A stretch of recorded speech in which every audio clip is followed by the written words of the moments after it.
పశ్చిమాసియా భగ్గుమంది. జూన్ 12 అర్ధరాత్రి దాటిన తర్వాత ఒక్కసారిగా ఇరాన్పై ఇజ్రాయెల్ మెరుపు దాడి చేసింది. ఇలాంటి దాడిని ఇరాన్ అస్సలు ఊహించలేదు. కేవలం తమను భయపెట్టడానికి అక్కడక్కడ బాంబులు వేస్తుందని మొదట భావించింది. కానీ ఎప్పుడైతే అమెరికాతో అణుచర్చలు విఫలమయ్యాయో ఇజ్రాయెల్ రెచ్చిపోయింది. తమకు భవిష్యత్తులో ఇరాన్ నుంచి ముప్పుంటుందని భావించింది. ఇరాన్ కారణంగా ఇజ్రాయెల్ ఉనికికే ప్రమాదం పొంచి ఉందనుకుంది. ఇక ఎప్పుడైతే అమెరికా గ్రీన్ సిగ్నల్ ఇచ్చిందో ఇజ్రాయెల్ ఇక రెచ్చిపోయింది. ఈ ఆపరేషన్ కు రైజింగ్ లైన్ అని పేరు పెట్టారు. అప్పటికే డ్రోన్లను ఇరాన్ సరిహద్దు లోపలికి తరలించేశారు. ఆ తర్వాత ఒకేసారి 200 యుద్ధ విమానాలతో 100 లక్ష్యాలపై బాంబులతో నిప్పుల వర్షం కురిపించింది. మరోవైపు డ్రోన్ల సాయంతో ఖచ్చితమైన లక్ష్యాలను ఛేదించేలా బాంబులేసింది. అర్ధరాత్రి దాటిన తర్వాత ఇరాన్ వణికిపోయింది. ఇరాన్ రాజధానిలో కూడా బాంబు దాడులు చేసింది ఇజ్రాయెల్. మొదట ఇరాన్ అణు కేంద్రాలు, రక్షణ స్థావరాలు, క్షిపణులు భద్రపరిచే కేంద్రాలు, అణు పరిశోధనలు చేసే అండర్ గ్రౌండ్ టన్నెల్స్ ఉన్న ఏరియాల్లో అత్యంత దారుణంగా దాడి చేసింది. ఈ ఘటనలో 3 కీలక సైన్యాధికారులు చనిపోయారు. Iranian Revolutionary Guard Corps chief major general Hossein Salami, సైనిక దళాల పర్యవేక్షకుడు జనరల్ మహమ్మద్ బాగేరి, దేశ క్షిపణి కార్యక్రమాల అధిపతి జనరల్ అమీర్ అలీ చనిపోయారు. అంతేకాదు అణు స్థావరాలపై జరిగిన దాడుల్లో 3 సైంటిస్టులు కూడా మృతి చెందారు. వీరి మృతిని ఇరాన్ సుప్రీం లీడర్ ఖమేనీ కూడా నిర్ధారించారు. ప్రతీకార దాడి చేస్తాం, ఇజ్రాయెల్ ఇక కోలుకోకుండా శిక్షిస్తామని ఖమేనీ హెచ్చరికలు జారీ చేశారు. ఆ వెంటనే ప్రతీకార దాడులు కూడా మొదలయ్యాయి. అయితే ఇరాన్ ఎంత నిర్లక్ష్యంగా ఉంది, సాంకేతికంగా ఎంత వెనకబడి ఉందో ఈ దాడి ద్వారా ప్రపంచానికి తెలిసొచ్చింది. అందుకే ఇజ్రాయెల్ అమెరికా సాయంతో చావు దెబ్బ కొట్టింది. వారం రోజుల క్రితమే ఇజ్రాయెల్ ఇరాన్ సరిహద్దు లోపల స్థావరాలను రహస్యంగా ఏర్పాటు చేసుకుంది. కొండ ప్రాంతాల్లో ఏకంగా టెంట్లు వేసుకుని వాహనాలను, ఆయుధాలను, సైనికులను పంపి సిద్ధంగా ఉంది. ఇజ్రాయెల్ ఆర్మీ, మొసాద్ కలిసి ఒకేసారి దాడులు చేశాయి. అయితే డ్రోన్ల సాయంతో అంతకు ముందే గుర్తించిన ఇరాన్ అణు కేంద్రాలపై దాడి చేసింది. కీలక అణు కేంద్రమైన నంతాజ్లో బాంబుల వర్షం కురిపించింది. ఇక్కడే అండర్ గ్రౌండ్లో పరిశోధనలు జరుగుతున్నాయి. అణుశుద్ధి కేంద్రాలు కూడా ఉన్నాయి. ఆ ప్రాంతం మొత్తం 100 బాంబులేసి ఇక ఎందుకు పనికి రాకుండా చేసేసింది ఇజ్రాయెల్. మరో సైనిక రహస్య ప్రాంతమైన పోర్దో, ఇస్ఫహాన్ ప్రాంతాలపై నానా దాడి చేసింది. ఈ దాడి జరిగిన వెంటనే ట్రంప్ రంగంలోకి దిగాడు. మాతో అణు ఒప్పందం చేసుకుంటే వెంటనే దాడులు ఆపుతాను, లేదంటే మీ ఇష్టమంటూ బెదిరించాడు. మరి అమెరికా ఎంత పనికిమాలిన దేశమో మనం అర్థం చేసుకోవచ్చు.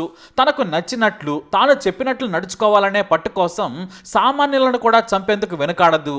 2 దేశాల మధ్య ఉద్రిక్తతలు తగ్గించేలా చర్యలు తీసుకోవాల్సింది పోయి మరింత రెచ్చగొడుతున్నాడు ట్రంప్. ఇటు ఇరాన్ కూడా ఒకేసారి 200 క్షిపణులను ఇజ్రాయెల్ పైకి ప్రయోగించింది. డ్రోన్లను కూడా 100ల కొద్దీ వదిలింది. అయితే ఇరాన్ క్షిపణులను దాదాపు కూల్చేసింది ఇజ్రాయెల్. ఇందుకు అమెరికా కూడా సాయం చేస్తోంది. మరోవైపు ఇజ్రాయెల్కు మద్దతుగా తమ యుద్ధ నౌకలు, సైనిక వ్యవస్థలను చెరవేస్తోంది. చూడబోతుంటే యుద్ధం మరింత ముదిరే ప్రమాదంగా కనిపిస్తోంది. ఇక్కడ ఇజ్రాయెల్ భారత్ తరహా పద్ధతులను పాటించినట్లు తెలుస్తోంది. మొదట గుడ్డిగా భారత్ పాక్పై దాడులు చేయడంతో ప్రతిఘటనను ఎదుర్కొంది. కొన్ని యుద్ధ విమానాలు కూడా ధ్వంసమయ్యాయి. దీంతో ఆ వెంటనే తేరుకున్న భారత్ ఆపరేషన్ సింధూర్లో పాక్లోని మొత్తం రాడార్ వ్యవస్థలను, యాంటీ మిసైల్ వ్యవస్థలను, కమ్యూనికేషన్ వ్యవస్థలను ధ్వంసం చేసింది. ఆ తర్వాత పాకిస్తాన్కు చుక్కలు చూపించింది. ఇప్పుడు ఇజ్రాయెల్ కూడా ముందు రాడార్ కేంద్రాలు, ఇతర కమ్యూనికేషన్ వ్యవస్థలపై దాడులు చేసి ఆ వెంటనే 200 విమానాలు ఇరాన్ భూభాగంలోకి వెళ్లి మరీ బాంబులేసొచ్చాయి. డ్రోన్లు కూడా 100లాదిగా వెళ్లి ఇరాన్లోని సైనిక స్థావరాలను మొత్తాన్ని నాశనం చేసేశాయి. ఇటు రాడార్ వ్యవస్థలు దెబ్బతినడంతో ఇరాన్కు ఏమీ అర్థం కాలేదు. ఇజ్రాయెల్ చేస్తున్న దాడిని పసిగట్టలేకపోతోంది.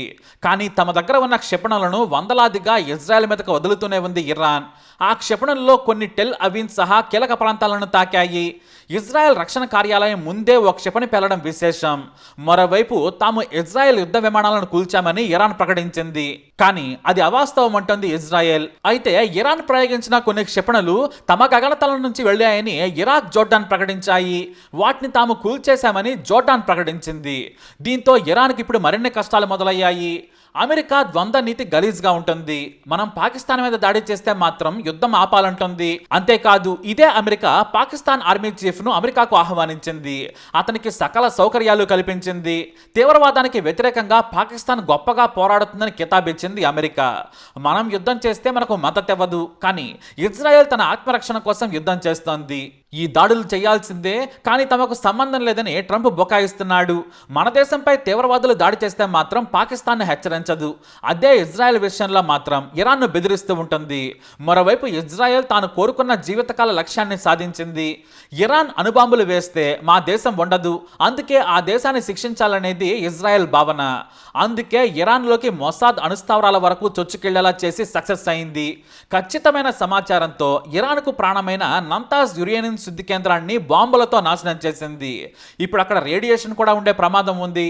దీంతో ఇరాన్ శాస్త్రవేత్తలు కూడా ఇప్పుడు ఆ ప్రాంతానికి వెళ్లలేని పరిస్థితి. ఈ ఏడాది ఈ ప్రాంతంలోనే 100 కిలోమీటర్ల మేర అండర్ గ్రౌండ్ టన్నెల్స్ తవ్వారు. అందులోకి విద్యుత్ నీటి సరఫరాను కూడా ఏర్పాటు చేశారు. బాహ్య ప్రపంచానికి కనిపించకుండా పక్కాగా ఏర్పాటు చేసుకుంది ఇరాన్. ఇక్కడ వేల కొద్దీ సెంట్రిఫ్యూజ్లున్నాయి. ముఖ్యంగా ఇదే ఇజ్రాయెల్ కు భయం పుట్టుకుంది. అదే లక్ష్యంగా పెట్టుకొని ఇప్పుడు బాంబులతో నేల కూల్చింది. ఇది ఇప్పుడు ఇరాన్ కు పనికి రాకుండా పోయింది. కానీ రేడియేషన్ పెరగలేదని ఇరాన్ ప్రకటించడం ఇప్పుడు కొసమెరుపు. ఇరాన్ నతాన్స్ యురేనియం శుద్ధి కేంద్రంపై దాడిని అంతర్జాతీయ అణు ఇంధన సంస్థ కూడా ధృవీకరించింది. అయితే ఇక సైనిక పరంగా చూస్తే మాత్రం ఇజ్రాయెల్ కంటే ఇరాన్ ఏమీ తక్కువ కాదు. కాకపోతే సాంకేతిక పరంగా మోడర్న్ ఆయుధాల విషయంలో ఇరాన్ వెనుకబడి ఉంది. చాలా ఏళ్ల నుంచి ఆంక్షల కారణంగా ఇరాన్ ఆయుధాల విషయంలో వెనుకబడి ఉంది. చాలా వరకు కూడా ఒకప్పుడు అమెరికా, సోవియట్ యూనియన్ దగ్గర కొన్న ఆయుధాలు మాత్రమే ఉన్నాయి. అవన్నీ కూడా కాలం చెల్లినవి. 350 పాత యుద్ధ విమానాలనే వాడుతోంది ఇరాన్. కానీ తాజాగా క్షిపణులు, డ్రోన్లను సొంతంగా తయారు చేసుకుంది ఇరాన్. 2 దేశాల సైన్యం దాదాపు 4 లక్షలు ఉంటుంది. కానీ అత్యవసర సమయం కోసం మరో 2 లక్షల మంది సైన్యం ఇరాన్ కొన్నారు. అంటే 6 లక్షల మంది సైన్యం ఇరాన్ సొంతం. ఇక అదే ఇజ్రాయెల్ కు 4 లక్షల మంది సైన్యంతో బలంగా ఉంది. పైగా ఇరాన్ సైనికుల కంటే ఇజ్రాయెల్ సైనికుల సత్తా గొప్పది. నిత్యం యుద్ధంలో ఉండటం, ఆధునిక ఆయుధాలు, సాంకేతిక సాయంతో ఇరాన్ కంటే 10 రెట్లు బలవంతమైంది. ఇక క్షిపణులు, యుద్ధ విమానాలు, డ్రోన్స్ లో ఇజ్రాయెల్ ముందుంది. ఇప్పుడు అమెరికా సాయం చేస్తూ ఉండడంతో ఇరాన్ వందల కొద్దీ ప్రయోగించినా కూడా 90% గాల్లోనే కూల్చేస్తోంది ఇజ్రాయెల్. అయితే ఇరాన్ దగ్గర అణ్వస్త్రాలు ఉన్నాయా లేవా అనేది తెలియదు. కానీ సమకూర్చుకునేందుకు గత 2 దశాబ్దాలుగా తీవ్రంగా ప్రయత్నం చేస్తోంది. ఇరాన్లో చెప్పుకోదగ్గ అణు శాస్త్రవేత్తలు ఉన్నారు. వారిలో కీలకమైన ఒక సైంటిస్ట్ని దారిలోనే కాపు కాచి మొసాద్ వేగులు కాల్చి చంపారు. ఆ తర్వాత మరో 5 సైంటిస్టులను ఇజ్రాయెల్ వారి దేశంలోకి వెళ్లి ఇరాన్ సైంటిస్టులను చంపింది. అయితే అణ్వాస్త్రాలు సంపాదించుకునే లోపే ఇరాన్ కంట్రోల్ చేయాలనేది ఇజ్రాయెల్ ఆలోచన. అందుకు అమెరికా కూడా సాయం చేస్తోంది. ఒక్కసారి కానీ అణ్వాస్త్రాలను పోగేసుకుంటే ఎవ్వరి మాట వినదు. ఈ లోపే ఇరాన్ను క్లోజ్ చేయాలనుకుంటోంది అమెరికా. మరి ఇజ్రాయెల్ దగ్గర అణ్వాయుధాలు ఉన్నాయా అంటే మాత్రం ఉన్నాయి. కానీ పరిమిత సంఖ్యలోనే ఉన్నాయి. దాదాపుగా ఓ 20 వరకు ఉండొచ్చని అంచనా. కానీ ఇజ్రాయెల్ ఎప్పుడూ కూడా తమ దగ్గర అణ్వాయుధాలు ఉన్నాయని మాత్రం చెప్పలేదు. అడిగినా కూడా అధికారికంగా సమాధానం ఇవ్వలేదు. ఆ విషయం అమెరికాకు తెలుసు, కానీ తెలిసినా కూడా చెప్పదు. అయితే పాలస్తీనా మీద దాడికి ముందే మరో 2 లక్షల మంది రిజర్వ్ బలగాలను కూడా సిద్ధం చేసుకుంది. వీరంతా పిలుపునిస్తే వచ్చి తుపాకీ పట్టుకుంటారు. ఇలా ఏ రకంగా చూసినా కూడా అమెరికా మద్దతుతో మరింత బలంగా కనిపిస్తోంది ఇజ్రాయెల్.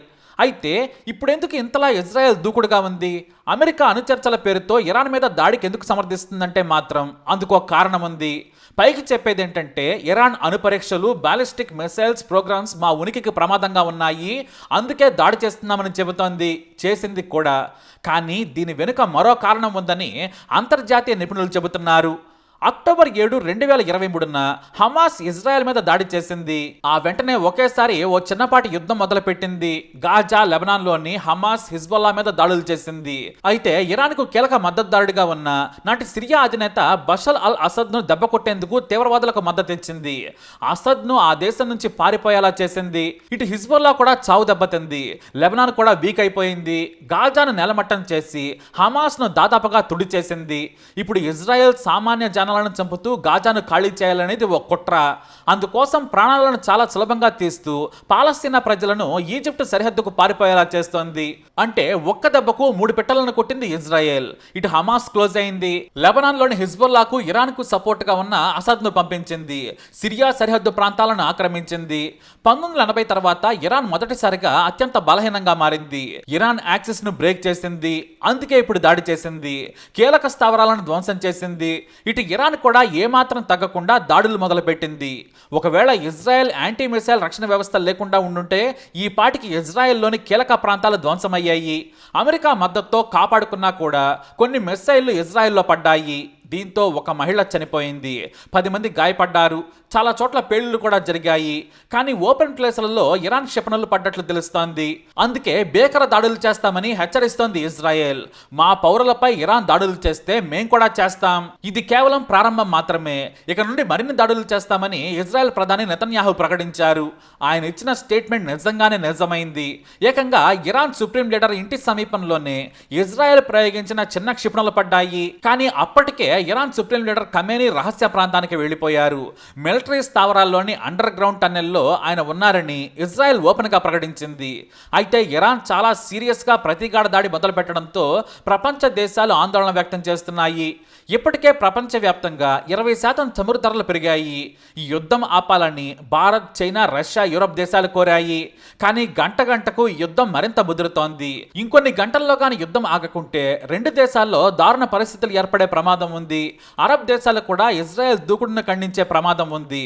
ప్రస్తుతానికి ఏం మాట్లాడకపోయినా కూడా ఇజ్రాయెల్ గాజాలో మాదిరిగా దూకుడుగా వెళ్తే మాత్రం అరబ్ దేశాలు అడ్డుకునే అవకాశం ఉంది. ఇక ఇదేలా ఉంటే మరోవైపు ట్రంప్ ఏమో వీరిద్దరికీ నిప్పు పెడుతూ ఉద్రిక్తతలను ఎగదోస్తూ ఉండడం విశేషం. మరి యుద్ధం ఆగాలని కోరుకుందాం. అలాగే ట్రంప్ పై మీ అభిప్రాయాన్ని కమెంట్ ద్వారా తెలియజేయండి. ఈ వీడియో అప్డేట్స్ కోసం మా ఛానల్ ఫాలో అవ్వండి, అలాగే తప్పకుండా సబ్స్క్రైబ్ చేసుకోండి.